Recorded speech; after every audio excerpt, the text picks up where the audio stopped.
Welcome back to Animal Crossing New Horizons. I'm Delani. I shall see what's going on on our lovely island of Fawnhallow today. Late night recording, D&D session today. Group 2, of course. More puzzle things. I guess this is, if anything, this is a continuation on the dungeon design one I was speaking about, I guess last week. I'm not really sure exactly when I spoke about it. It was interesting. It certainly gave me like a lot to think about as well when it comes to design, which is good. Everything should always be a learning experience. Well, not maybe everything, but at least to me. Good evening, everyone. Right now in Fawnhallow, it's 11 p.m. on Monday, May 20th, 2024, where, I suppose spoilers, if you're someone participating in these dungeons and that sort of thing. Well, not really spoilers, I'm just going to talk about things that you've literally seen today, I suppose. But yeah, last we left off, the last room they were in was, it was a rest room with a tree. I think I talked about with a tree, which when you eat the fruits from it, it gains see invisibility. That's something I took from Critical Role, if I didn't mention at the time, and I was like, that's a really like fun idea. But I was like, okay, I'm gonna try and incorporate this into future like ideas or puzzles. You know, the general idea of a lot of these things is this is, if you didn't know before, is like this is a sort of like puzzly-esque dungeon, which is meant to be a bit of a breather from the very combat-heavy sessions they've had previously. And very intense story moments. This is sort of like a sidetrack, which allows them to have a bit of a breather, learn a bit about the lore, I suppose, and, you know, put their thinking caps on to work through some puzzles and exploration, sort of pillars of D&D. Because, you know, multiple pillars of D&D, of course. And the room they were in was a break room. It was just basically like you can just chill there. It was a tree and that sort of thing. You eat the fruits. It gives you see invisibility for an hour. Which, and as I said, it was something which I took from sort of like mix of two things from Critical Role. One of them being of like when, well, not really a mix of two things. I mean, that's just literally what see invisibility does. Is you see into the astral like plane or whatever. I can't remember which plane it is in D&D, but whatever plane it is, it doesn't. A ethereal plane, it does not exist in my world. So they seem to what I've called the astral sky. But it allows you to see invisibility for a bit. And it was just like a nice chill thing underneath of a tree, just to relax and that sort of thing. The next room was meant to be like a sort of just like a warm-up room again, where it's meant to be, it has a very, very simple solution. This was something I saw on the internet and I was like, that's just really funny. I think I would just use that as like a filler room. But basically it was a room where the genuine sort of like, the general idea is they're in a room and it poses the question, what do you desire? And then the answer is, I would like you, something along the lines of, I want the doors to open. Or I want to get out of the room. And then the doors will open and, you know, your desires are filled and you get to move on to whatever the next room is. They sold it incredibly quickly. Because, I mean, they have this pattern, which, you know, picked up on of them, thinking of a silly answer and like, oh, you know, why not try the silly answer? But this time it actually paid off because the silly answer actually was the genuine answer to this sort of thing. You know, it's nice to reward all sorts of different ways of trying to solve a puzzle. And, you know, if anything, it's just quite a fun one. And had a little bit of like it had a little bit of lore dropped in, I suppose, as well.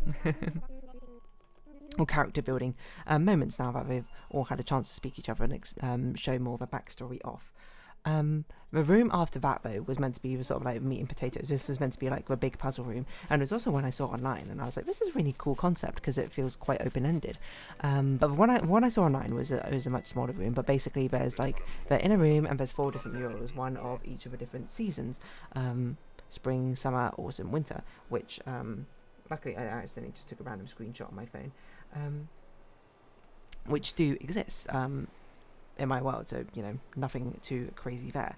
But their one was a little bit different, which is now I understand why it was designed this way, because I think it was actually a bit more cohesive this way. But there's a seed which they can dig up randomly in the centre.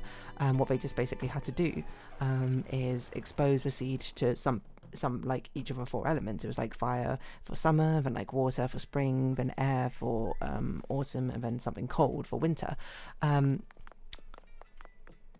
And then like the tree grows and then you can progress or something, and like I don't know, you can use that to unlock things essentially. But I changed it a little bit, one because I was like for lore reasons, I suppose, which I won't necessarily delve into. But the other reason was like because there's not that many like. The problem is that one is a bit restrictive in the sense that it's like, okay, how am my player characters going to be able to do that? Like, they could do fire very easily. One of them does know like basically all the fire spells.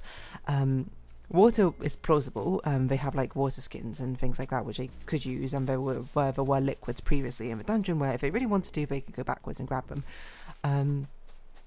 Wind is also something which I think is easy, sort of reasonable to sort of like blag your way through. You can just like blow in it, I suppose, or something. Or you can like fashion a fan and then it's like move some a gust of wind that way. But ice is a problem because ice is a very difficult one to like make into existence. Obviously if you have ice magic that's very easy, but it's not something that you could justify something carrying around.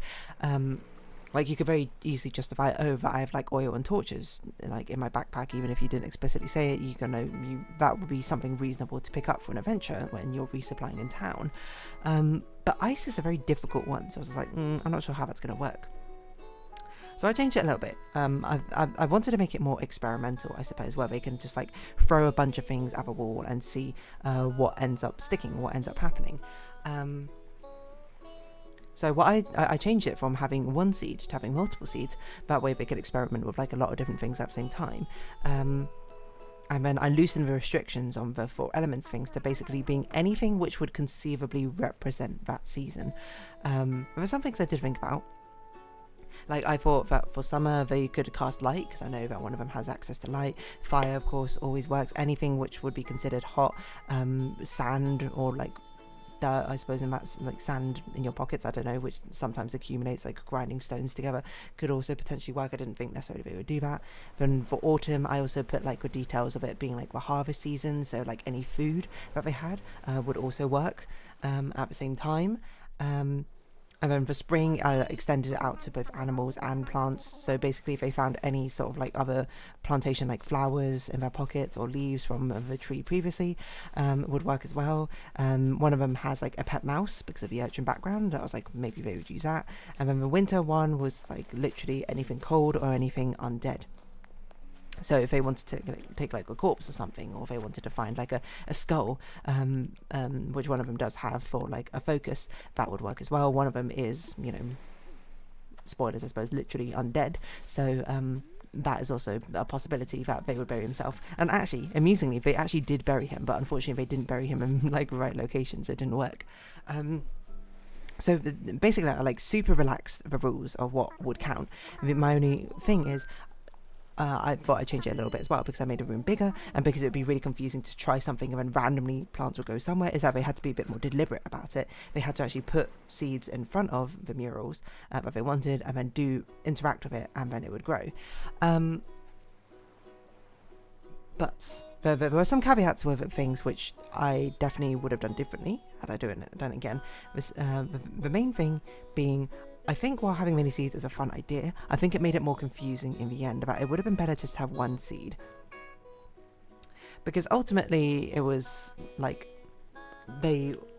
if they do something in front of each of the seasons, there would be like 4 stages of growth to a plant, and when it grows it's in full bloom. And then I was like, okay, then just make one tree in front of each of them, and that would represent it. Because there was a slate which was meant to hint at what you had to do. It was called there was like basically a hint tablet which said something along, it was like berry, wait, grow throughout everything that may come, through all that may come. So of course you're meant to bury something, wait for it, and then it will grow, and then once it's all fully grown, throughout all that may come means that you do it for one for each of the seasons. That was the general idea I had. But really I think it's perfectly feasible for it to just be one seed at the end, even if it may have been better symbolically, I think, for them to represent like going through no matter what happens. One of them, just one seed at the end that they had to try and make it germinate and grow, would have probably been significantly less confusing, as you'll see why in a bit. The other caveat I put on was it has to be 4 distinct things, because I didn't know at the time, but I was thinking, I was like, if they think of a way for it to do something, like for example, what came to mind is that maybe they would like conjure up something, illusory, to be like, hey, this is like summer, and then we would do it again for spring and autumn and winter. I would be like, that's a bit boring to do the same thing 4 times, or just slightly different flavors of it. I think that's a bit of an unsatisfying puzzle. So my only other requirement is for it for seed to grow, they have to have 4 separate things. Now, because I put so many separate seeds in, and because a difficulty with this is the fact that I put this wait clause in, where they had to wait a little bit for things to take effect. It ended up like I made him wait 10 minutes, not in real life, but like in game, for effect to take place, which is definitely way too long. It should have been just a minute. 10 minutes was way too long. It was really, I think a problem with it is it made it very unclear what was working or what wasn't working, because there's no like immediate feedback compared to a lot of the other puzzles, which was, you know, designed deliberately, you know, in this case, because it's meant to be a bit harder. It's sort of like, you know, Obra Dinn style. Like the others are like, oh, you did the right thing, tick, you did it. This one's like Obra Dinn style. You need to actually like do multiple things correct, and then you'll get a tick to be like, yes, this is something's working, because it's meant to be the final boss puzzle, essentially.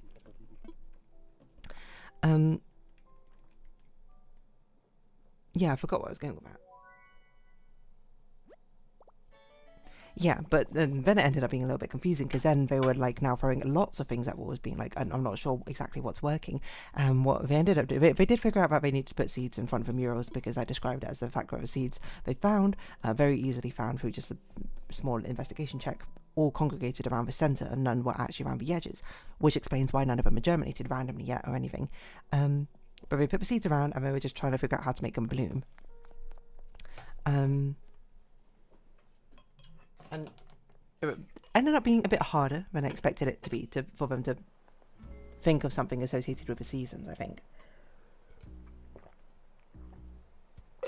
Not that they didn't think of it, like, one of the first things I think they thought of was like, we should try and water it, and maybe in front of a spring one, and that'll work. But the thing is, they didn't have water. Well, I mean, one of them did have water, but didn't give up the water, maybe like forgot about it or something. The other person who did have like a water skin used it earlier, and I was like, okay, that's a good point. They didn't refill up the water at that point. That's which makes it a bit difficult, because of course when I designed it, I didn't really think about the fact that they would have used up their water skins or whatever.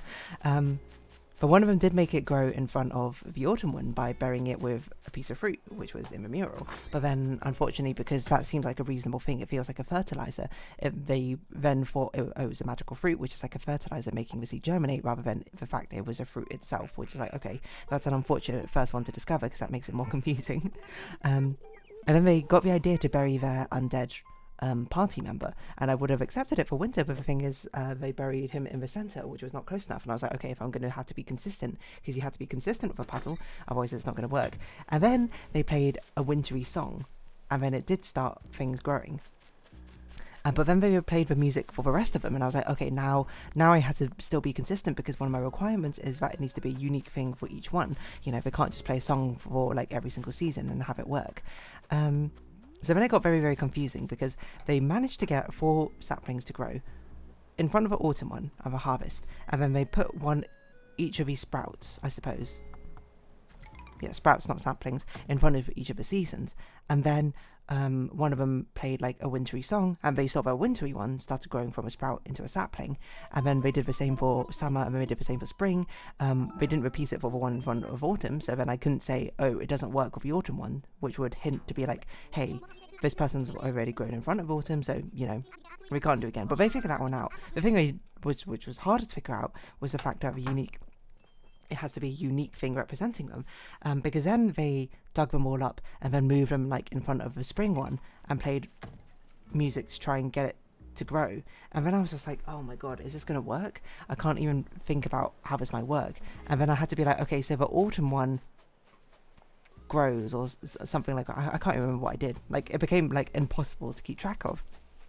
Because what they initially started doing is they started like doing something with it, and then once it grew, they moved it to the next one to do it, and then they stopped doing it, and then they scattered them all about the place to like a very scientific method to basically maximize the amount of things which are experimental with. And then it was also a thing like where they lit something up in the middle of a room to see what happens, and I'm like, oh, okay, but now I need to think about like where you place the seeds and which ones grow.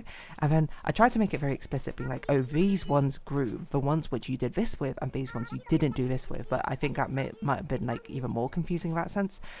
Eventually they got through, because it got to a point where they got they found out 4 different ways of representing the seasons. They did a song for winter, they illusioned a bunny for spring, they cast light for summer, and then they had the fruit for autumn. I was just like, okay, you solve a puzzle essentially, because I can't be bothered to keep track of this. Like, I can't keep track of this anymore. This is not exactly how I intended a puzzle to go, but it's how it ended up happening. So it's a thing where I didn't foresee how complex solving it could be, because it just became an absolute nightmare to keep track of. And now I'm thinking back on it, I think I actually ruled it wrong, because now I realise that when they move the plants and play the music for it and put it in front of the other one. No, actually, I think what I did is I made it grow, but it didn't count towards like an actual unique thing for activating. Because basically when they activated it, when they came up with a unique thing, it activated the mural, like lit it up, quote, quote. But it made it grow, but it didn't activate it. Kind of. No, it didn't. I'm trying to remember what I did. So there's a spring, summer, autumn, winter one. They all grew from an autumn fruit. And then 3 of them, spring, summer, and winter, all grew from a winter song.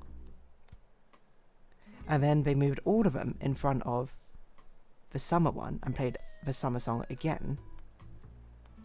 And now I think about it, I think I ruled it wrong. Really what it should have been, the autumn one should have grown up as well, and they would have all been size 2. And then they shouldn't have grown anymore. Now I think about it when we did other things. But then at some point they did the light thing, and then I was like, specifically, the ones which grow are the ones which the bright light touches, but the song has not been played for them yet. And it's a thing where it's just like when you do D&D, especially with puzzles, you know, when something goes wrong in combat, you know, that's very easy to roll. Oh, you miss. Okay, so then you get a negative consequence. But with puzzles, like if they want to solve a puzzle, if they miss something exploration-wise, if it wasn't an optional thing, it was just like, what do I do now? Which is why they say you always got to make multiple things to point to what happens. But in this case, there were so many things pointing to it. There were so many things which could point to advancing the progress. I think it probably made it more confusing in the end. But eventually they found out 4 different things, and I was like, okay, you know, they kind of basically got it. They lit up each of the murals, and then I said the sky is not lit up because I wanted them to actually grow a full tree. Oh no, actually maybe I did roll it correctly, because I said they only grew trees of size 2 and size 3, I think. I don't remember. I don't remember anymore. But no, they grew a size 4 tree when they figured out the rabbit thing and the light thing. I don't know. It's a thing where they had all the right ideas, but they had the right ideas like separately from each other, which made it very difficult to try and... I was trying to think, like, how do I hint that they're along the right path with this sort of thing? Because they know they're along the right path, but they're along the right path in different directions in the wrong order, kind of.